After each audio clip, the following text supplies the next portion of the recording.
चलिए दोस्तों, देखिए मैं आपके साथ हाजिर हूँ एक ऐसी कहानी को लेकर जिसको आप सुनकर झकझोर जाओगे, आपकी रूह काँप जाएगी, हिल जाओगे आप अंदर से। तो देखिए कहानी है 104 साल पुरानी, जिसको इतिहास के पन्नों में दर्ज किया गया है जलियांवाला बाग हत्याकांड के नाम से। आज इसको पूरे 104 साल हो चुके हैं। 13 अप्रैल 1919 को ये घटना घटी थी। आज 13 अप्रैल 2023 है। तो 104 साल इसको पूरे हो चुके हैं।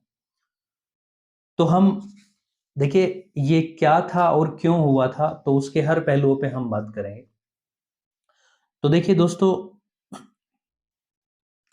होता क्या है कि 13 अप्रैल 1919 को पंजाब के अमृतसर में जलियांवाला बाग के नाम से एक बाग है, जो स्वर्ण मंदिर के लगभग कुछ डिस्टेंस पे पड़ता है। बाहर से आप देखोगे तो थोड़ा उसका ऐसा कुछ इंटरफेस ऐसा देखने को मिल जाएगा।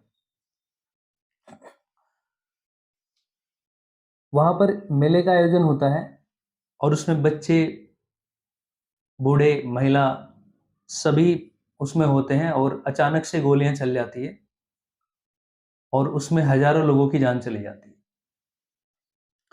तो देखिए क्यों हुआ था ऐसा, क्या हुआ था, तो हम उस पे देखिए बात करते हैं। दोस्तों होता क्या है कि 1919 में पंजाब में जो आज़ादी की आवाज़ थी वो बड़ी जोरों शोरों पर थी। अंग्रेजी हुकूमत थी और उस आवाज़ को देखते हुए अंग्रेज जो है वो थोड़ा डरे हुए थे, सहमे हुए थे। अंग्रेजों को लगता था कि कभी भी कोई भी कहीं पर कोई घटना घट सकती है। तो इसलिए अंग्रेजों ने जो है एक कानून बना दिया, उसको बोला गया रोल एक्ट। और उस कानून में क्या था? उस कानून में ये था कि कोई भी ऐसा व्यक्ति जिस पर सरकार को संदेह हो, उसको गिरफ्तार किया जा सकता है और उसकी कोई सुनवाई नहीं होगी, उसको जो है जेल में डाल दिया जाएगा। कब तक रखा जाएगा कोई फिक्स नहीं है। तो इसलिए इसको कानून को बोला गया था बिना अपील, बिना दलील, बिना वकील का कानून। इसको काला कानून कहा गया क्योंकि कोई सुनवाई नहीं थी इसके अंदर, कोई कुछ नहीं था। तो इसका जो है वो विरोध किया जाना था और इस ये जो कानून लाया गया था, ये लाया गया था 8 मार्च 1919 को। 8 मार्च 1919 को ये कानून लाया गया और 9 अप्रैल को, हम कह सकते हैं इसके 1 महीना 1 दिन बाद, 9 अप्रैल को पंजाब में जो है 2 व्यक्ति थे, एक का नाम था डॉक्टर सत्यपाल और एक का नाम था सैफुद्दीन किचलू। तो ये जो है डॉक्टर सत्यपाल हैं और ये जो है ये सैफुद्दीन किचलू है। इन दोनों के नेतृत्व में जो है एक वहाँ पर टीम गठित की गई और उस टीम ने जो है हम कह सकते हैं कि पूरे भारतीय स्तर पर ही एक तरीके से उस कानून का विरोध किया जा रहा था कि ये काला कानून है, इस कानून को जो है वापस लिया जाए। ऐसा सही नहीं है कि किसी भी व्यक्ति को पकड़कर उठाया और उसको जेल में डाल दिया गया। तो इस रोलेक्ट एक्ट कानून के खिलाफ इन 2 व्यक्ति द्वारा क्या किया जा रहा था? धरना प्रदर्शन किया जा रहा था और इस धरना प्रदर्शन के दौरान इन दोनों व्यक्तियों को पुलिस द्वारा या प्रशासन द्वारा अरेस्ट करके उनको जो है काले पानी की सजा दे दी गई। उनको काले पानी की सजा सुना दी गई। ये घटना थी अरेस्ट करने वाली 9 अप्रैल की।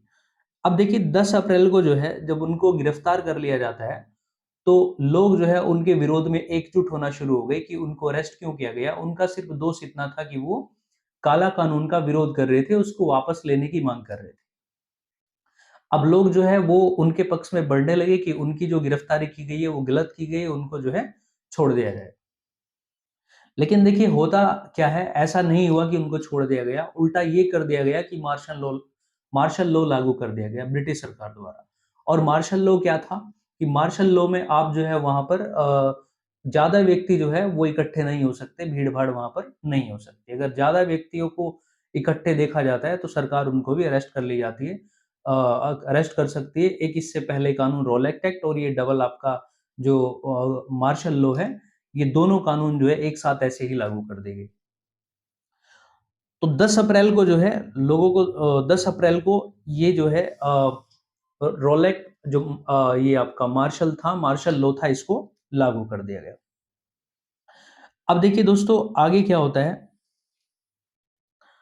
10 अप्रैल को मार्शल लॉ लागू कर दिया गया और 13 अप्रैल को मेले का आयोजन होना था, जो जलियांवाला बाग में आयोजित होता था। मतलब 3 दिन बाद जब अरेस्ट किया गया, उनको सजा दी गई, उसके 3 दिन बाद।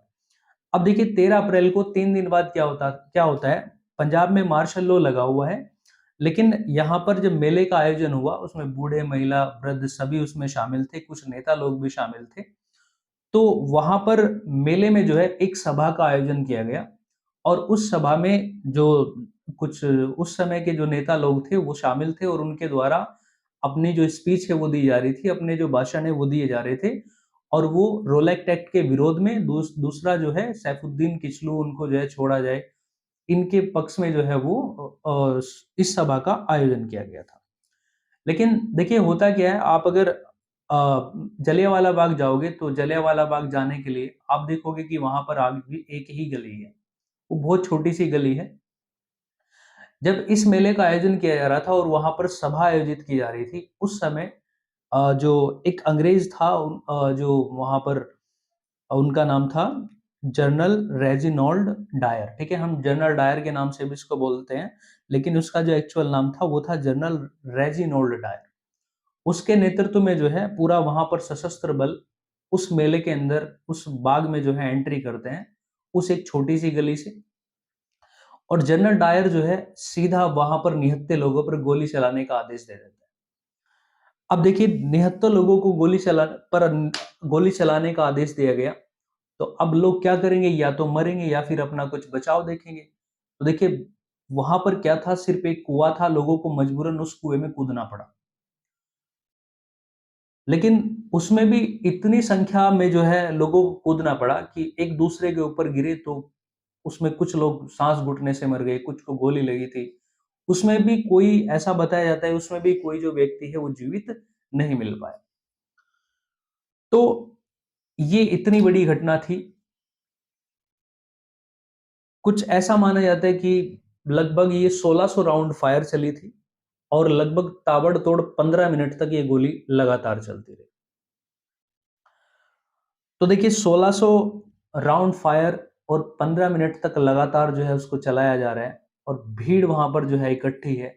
तो आप एक अनुमान लगा सकते हैं कि करने मरने वालों की जो संख्या है वो कितनी होगी और क्या वहां स्थिति बनी हुई होगी, किस सिचुएशन में लोग जो है वहां पर होंगे, ये आप सोच सकते हो। ये आप जो है थोड़ा सा एक अपने आप पे खुद देखिएगा, सोच सकते हो आप लोग कितनी जो है कितना नरसंहार हुआ होगा, कितना बड़ा ये अनर्थ हुआ था। तो देखिए फिर आगे जो है मरने वालों की संख्या पे भी ब्रिटिश सरकार द्वारा बोला गया कि कुएं में कूदने की वजह से 120 लोगों की जान गई और गोलीबारी में जो है वो 484 लोगों की जान गई। ये सिर्फ अंग्रेजी रिपोर्ट थी, अंग्रेजी शासक जो थे उनकी रिपोर्ट थी, उन्होंने अपनी रिपोर्ट में दिया था।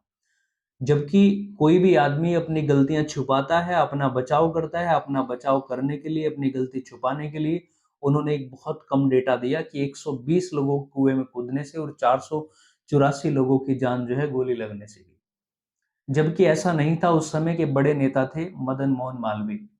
मदन मोहन मालवीय जी द्वारा बताया गया कि उन्होंने लगभग मरने वालों की जो संख्या थी वो 1300 थी, जो लगभग सटीक आंकड़ा है। तो इस घटना को आज 104 साल पूरे हो चुके हैं और अगर आप आज वहां जाओगे, वहां पाओगे कि वहां पर कुछ जगह ऐसी है जिन पर गोलियों के निशान आज भी है।